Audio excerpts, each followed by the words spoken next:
એ સમયે 11 શ્લોકની અંદર ભીષ્મ પિતામહે પ્રભુની સ્તુતિ કરી. 11 શ્લોક જ શું કામ? અને કૃષ્ણ માટે, ઠાકોરજી માટે એકાદશીનું વ્રત જ શેના માટે? વિચાર્યું કોઈ દિવસ? એકાદશી છે એ ભગવાનની તિથિ છે, બધુંય બરાબર, પણ આ એકાદશી મને તમને બીજો એક ઉપદેશ એ પણ આપે.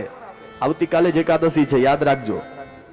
એકાદશી મને તમને એક ઉપદેશ એ પણ આપે. એકાદશીનો અર્થ થાય 11.